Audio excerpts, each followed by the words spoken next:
Los titulares más importantes de la jornada. Este es el ranking de noticias en turno AM.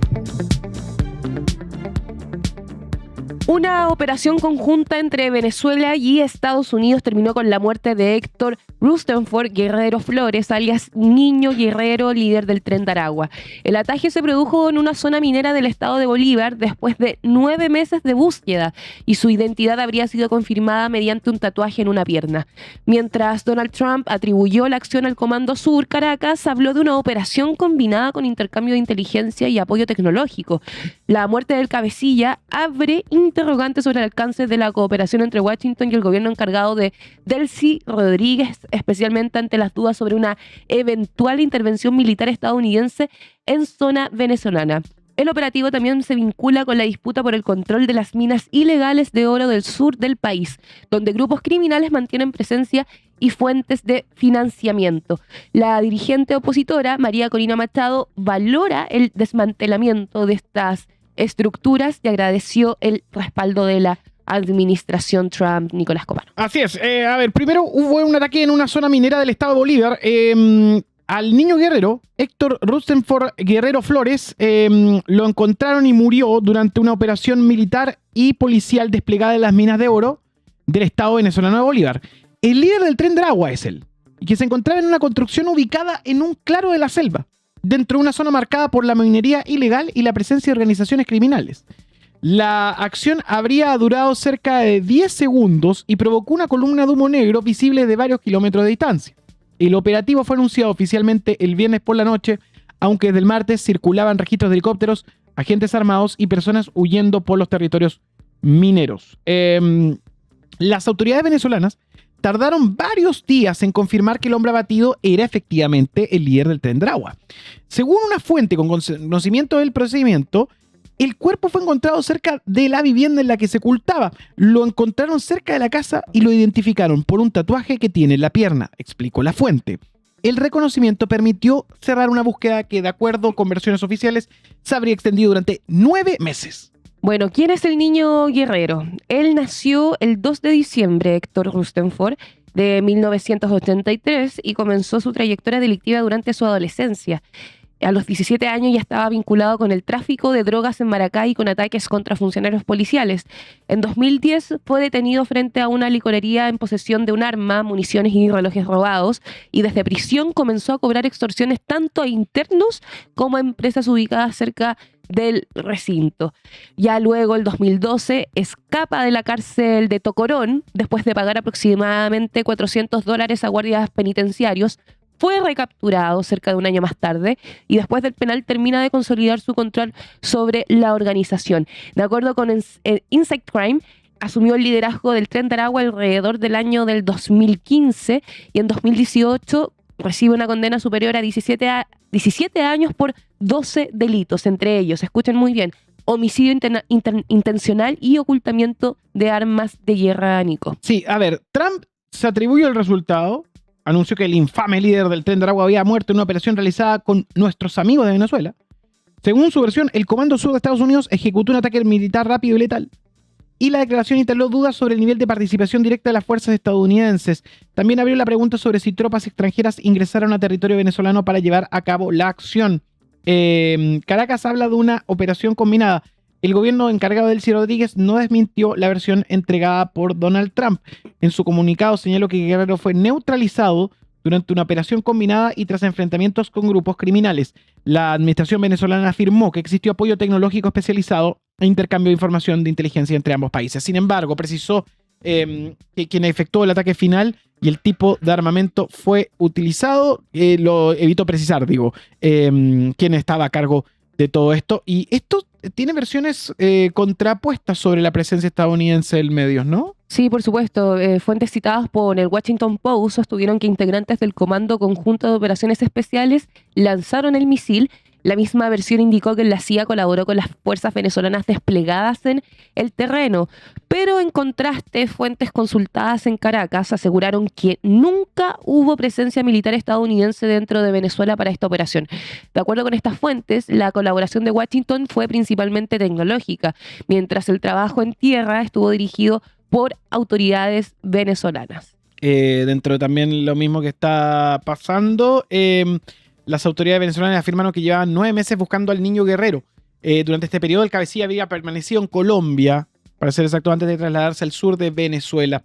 También habría ocupado territorio de Guyana como escondite, cruzando la frontera cuando necesitaba desplazarse hacia las zonas mineras. Hay dudas sobre el alcance del Tren de Aragua.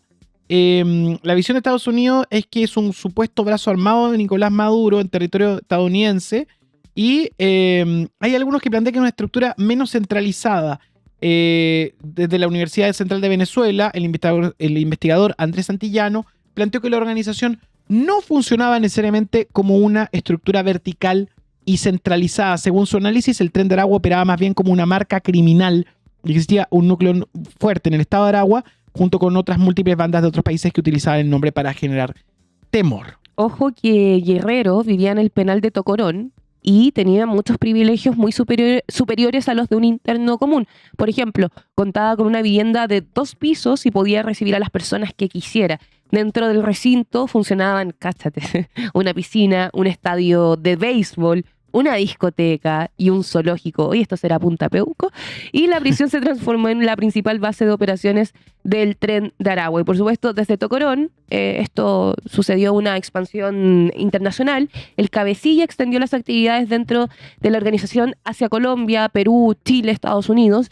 Y esta banda replica un modelo basado en el cobro de vacunas, es decir, extorsiones a comerciantes a cambio de una supuesta protección. Posteriormente se involucra el tráfico de migrantes venezolanos y estas personas se convirtieron en uno de los grupos más expuestos de los abusos y cobros de la organización Nico. Sí, María Corina Machado, dirigente opositora, afirmó que en los últimos días comenzó un proceso de desmantelamiento de grupos armados, organizaciones criminales y mafias dentro de estas estructuras. Mencionó el Tren de Aragua y otras organizaciones dentro y fuera de Venezuela. Reconoció a Donald Trump. Afirmó que la captura y salida de Nicolás Maduro abrió una nueva etapa en el camino hacia la libertad, según ellos. Todos estos logros eran impensables hace 6 meses.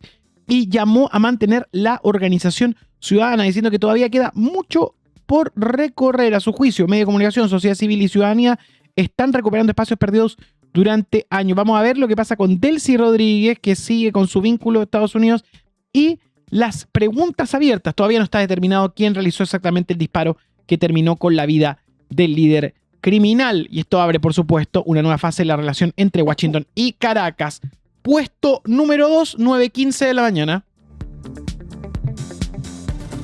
Estados Unidos e Irán anunciaron un acuerdo de paz que contempla el fin inmediato y permanente de las operaciones militares, incluida la confrontación en Líbano, y cuya firma está prevista para el 19 de junio en Suiza. El entendimiento fue confirmado por el mediador pakistaní Shehbaz Sharif, por el presidente Donald Trump y por autoridades iraníes. Aunque todavía no se ha divulgado el texto completo, el pacto también considera la reapertura del estrecho de Hormuz y el levantamiento del bloqueo estadounidense sobre los buques que entran y salen de puertos iraníes. El anuncio provocó una caída cercana al 4% en el precio del petróleo, un avance de los futuros bursátiles estadounidenses y un retroceso del dólar. Pese al optimismo internacional, persisten dudas sobre las restricciones al programa nuclear iraní, el retiro de minas en Hormuz, el alivio de sanciones y el papel de Israel en la estabilidad del acuerdo. Las conversaciones técnicas continuarán durante los próximos 60 días, periodos en el que ambas partes buscarán alcanzar un entendimiento definitivo. Y sobre este entendimiento definitivo, por supuesto, acá se suma a la mesa el panel, el favorito de todo el público, la mejor sección de Turno AM, hay que decirlo, el ranking de noticias, Camilo Espinosa, rey del facto. ¿Cómo estás, Camilo? Esto ocurre y se anuncia antes de que Donald Trump ingrese a el patio de la Casa Blanca a un evento de la UFC. Sí, es increíble. A ver, vamos por parte, porque estuvo a punto de suspenderse ese evento por el mal tiempo. Había pronosticado granizo,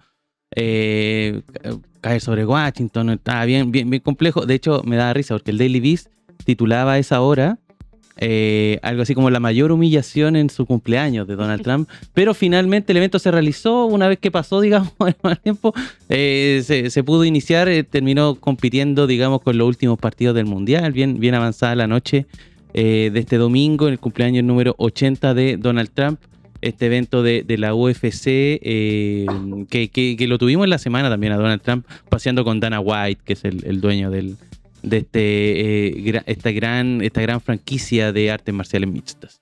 Fuera de eso, horas antes, Donald Trump, me dio mucha risa también como Donald Trump anunció lograr este acuerdo con Irán, porque dijo, así que desde ahora autorizo que se abra el estrecho de Hormuz, como si dependiera de él aquello, cuando sabemos que en general era más bien Irán quien estaba bloqueando y generando la situación dramática que ahí se veía. Irán también confirmó que finalmente se llega a este como acuerdo de paz, se pone fin a las hostilidades, y horas antes también, este está como un fast forward, pero horas antes también Donald Trump estaba muy enojado porque estaba ya esto prácticamente en las últimas, el acuerdo de paz con Irán.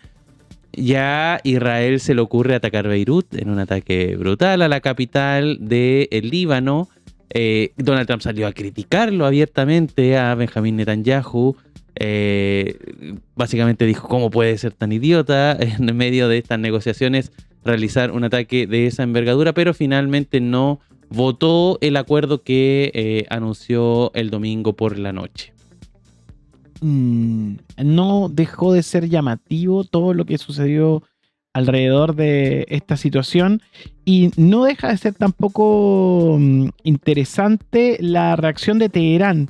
Del viceministro iraní de Asuntos Exteriores, Karim Garibabadi, afirmó que el acuerdo pone fin inmediatamente a la guerra.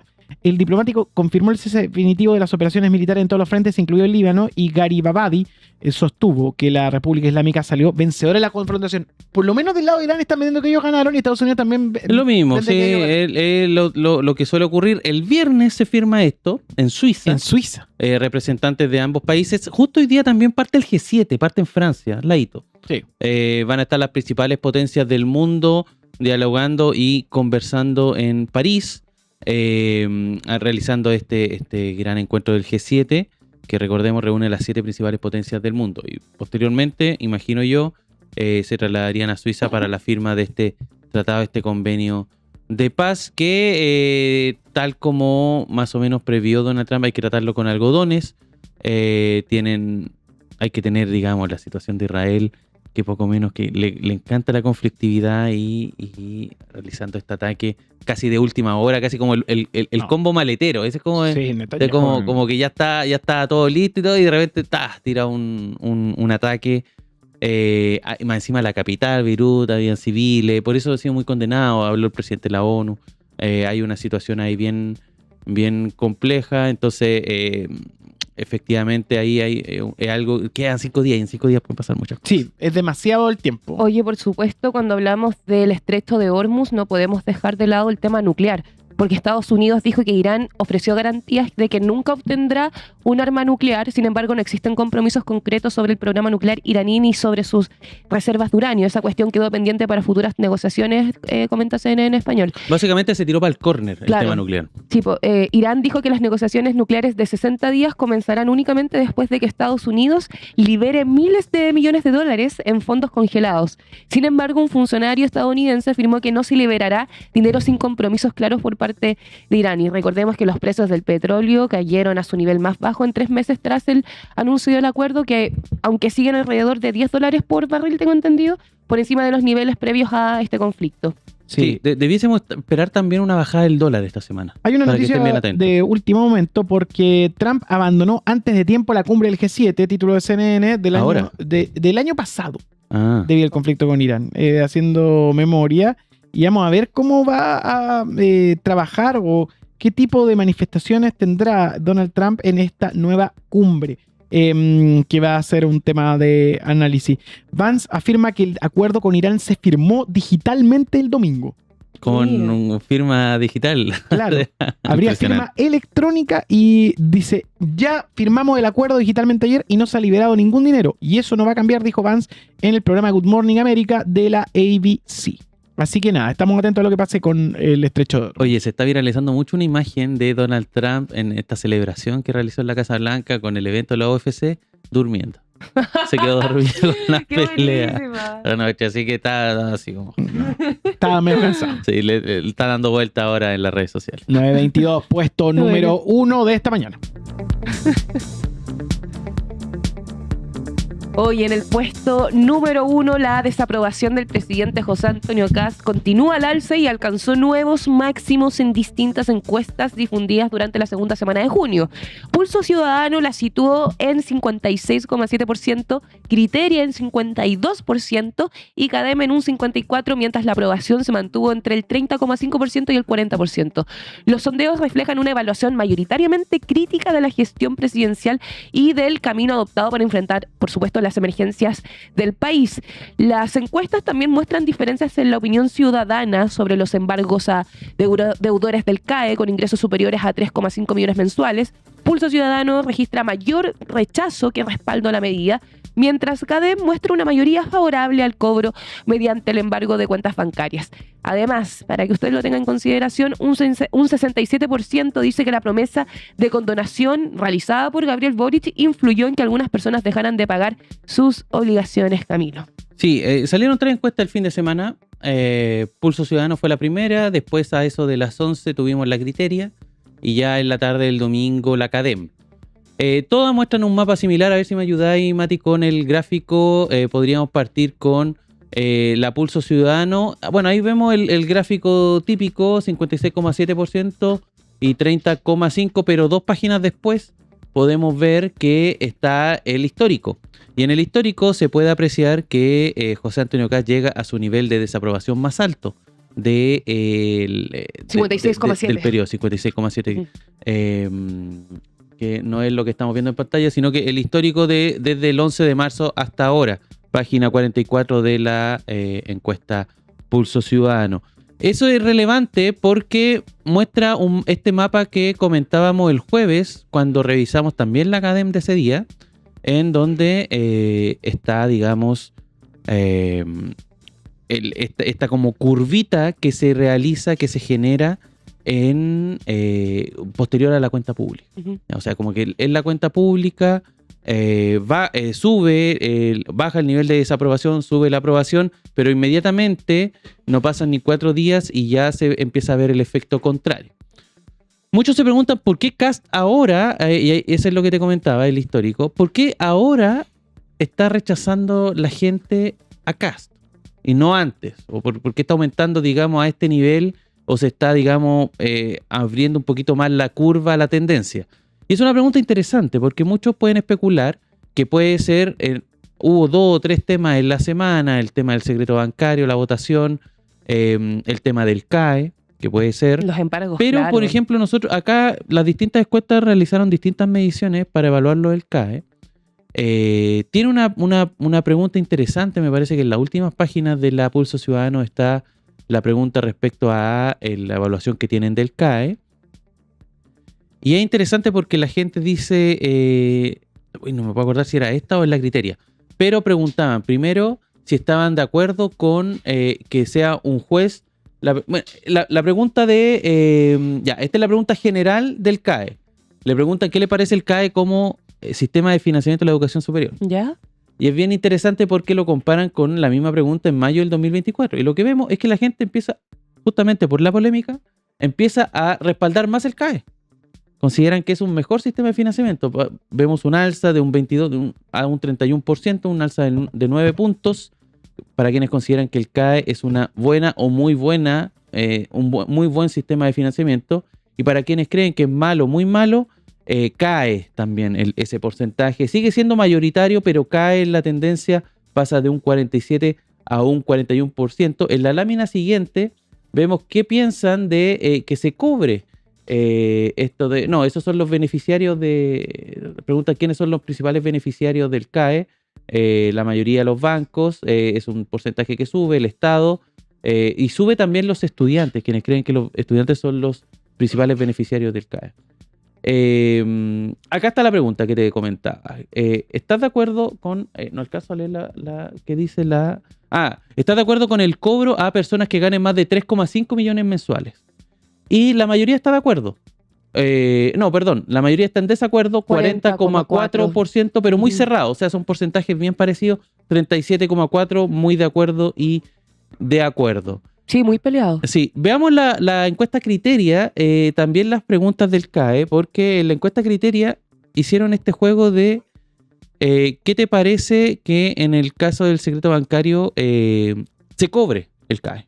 ¿Ya? Y la mayoría está de acuerdo con que a la gente le cobren el CAE, un porcentaje bien, bien importante. Pero cuando le preguntan qué le parece el método de cobranza de pegar este manotazo a las cuentas bancarias, Dejarlas en cero. la gente dice, con eso no estamos de acuerdo. Ah, muy bien. ¿Cachai? Entonces se da un fenómeno, mira, ahí está lo que te comentaba. Las personas que están de acuerdo, casi la mitad, 48% está muy de acuerdo o de acuerdo con cobrar. Simplemente así en términos generales, Pagar la deuda. que paguen esta deuda. Pero después vemos que en la lámina siguiente preguntan por qué les parece la fórmula de cobrar este manotazo, ¿cierto? A las cuentas bancarias. Quienes están de acuerdo, no, esta es... Condiciones No sé. de cobro deuda acá, dice. No, esto es condonación. Esta es la pregunta por condonación, ¿no? Condiciones, dice. ¿Qué Sí, se le debe? condiciones. Ahí está, Condonación, ahí está condonación. Ahí está. Esta es la lámina. Condonación del CAE y efecto. El anuncio de una posible... No, pero este también es condonación. ¿Cuál estás buscando? Sí, hay que buscar la de la forma de cobranza, cuando preguntan por... Cálmate, el TGR. todos son tan eternos estos documentos. Oye, pero mientras buscan, la encuesta Criteria subió la desaprobación del presidente en un 52%, porque este resultado representa un aumento de 5 puntos respecto de la semana anterior, que alcanzaba un 47%. La aprobación, en tanto, bajó desde un 40 hasta un 39%. Y recordemos que entre el 24 de mayo, 14 de junio, la aprobación promedio del presidente fue de 38%, entonces ha sido abismal acá el aumento de la desaprobación de Kast, a un 52%. Las cifras muestran que la evaluación negativa se mantuvo de forma sostenida por encima del respaldo presidencial. Esta encuesta Criteria que estamos observando junto a Camilo Espinosa, Nicolás Copano, fue realizada el 11 de junio, participaron 802 personas de 18 años o más y la medición se hizo mediante un panel en línea. Lo otro interesante es cuando las encuestas empezaron a preguntar también por secreto bancario. Uh-huh. Y hay juego también ahí, porque por ejemplo, es muy interesante, en la misma Criteria preguntan por secreto bancario y preguntan primero, ¿tú consideras que el levantamiento del secreto bancario tiene que ser con autorización del juez o sin autorización del juez? Y la mayoría responde con autorización del juez, que es la fórmula que existe hoy día. Pero al mismo tiempo le preguntan qué le parece el proyecto que hoy día se está discutiendo y que permitiría acelerar la búsqueda o la captura de delitos graves como crimen organizado o lavado de dinero. Y la gente también se muestra a favor. O sea, se muestra a favor del proyecto, pero al mismo tiempo a favor de la autorización de un juez. Que son contradictorios, no pueden ser juntas, porque el proyecto contempla que no sea con autorización de un juez, sino que sea con los organismos administrativos del Estado. Ahí estamos viendo acceso a cuentas bancarias, delitos graves. ¿Qué te parece la forma más adecuada? Cuando preguntan con autorización de un juez, 56% de acuerdo y un 35% dicen que debe ser sin autorización de un juez. Igual es un porcentaje alto, ¿ya? Es interesante igual el fenómeno. Por ejemplo, en izquierda está más o menos peleado incluso. Uno puede ver que un 49% dice sin autorización de un juez y un 43% dice con autorización de un juez. Pero si vemos la lámina siguiente, aparece la pregunta respecto al proyecto. ¿Qué pasa con el proyecto? Preguntan, para que lo leamos textual. Actualmente se está discutiendo un proyecto que permitiría al Estado tener más herramientas para acceder a información bancaria de las personas para investigar delitos graves como crimen organizado y el lavado de dinero. ¿Cuán de acuerdo estás con que el Estado tenga esa facultad? Y un 57% está de acuerdo. Entonces la gente opina dos cosas que son radicalmente distintas, lo que puede hablar, a lo mejor acá en Criteria quisieron hacerle una trampa a la gente para saber qué tan informada está del tema, va por ahí. porque no le expresan concretamente lo que yo creo que también no nos permite rastrear, al menos no de buena manera, qué es lo que realmente o con cierta honestidad porque por ejemplo en el otro deberían poner que justamente se quiere hacer sin un juez porque justamente lo que hace es agilizar el proceso de búsqueda del secreto bancario. A propósito de eso, yo quería aprovechar también de recomendarle a todos los que nos están viendo. Salió un reportaje bien lúdico y ojalá que quienes nos estén viendo no pertenezcan al crimen organizado. Pero en el Diario Financiero salió una investigación, una suerte de crónica relatada desde dentro de la unidad de análisis financiero.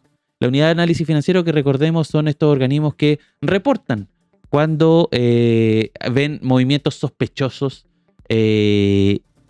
digamos, en un banco, que hay unas transacciones medias truchas, entonces ponen la alerta, empiezan a ver historial. Es muy interesante lo que sacó, ahí está, ese es justamente el que estamos viendo, cómo funciona el sigiloso mundo de la unidad de análisis financiero tras la operación Tegu. ¿Por qué digo que ojalá quienes nos están viendo nos pertenezcan al crimen organizado? Porque justamente parte de lo que muestran en este reportaje es la dirección del edificio, cuántos funcionarios están ahí. Es una suerte de información que tal vez no, si cae en malas manos, efectivamente puede ser complicada para esta institución. Pero más allá de eso, es impresionante. A mí me impresionó mucho el nivel de confidencialidad y sigilo con el que opera esto. Es mucho trabajo de secreto con contraseña encriptada.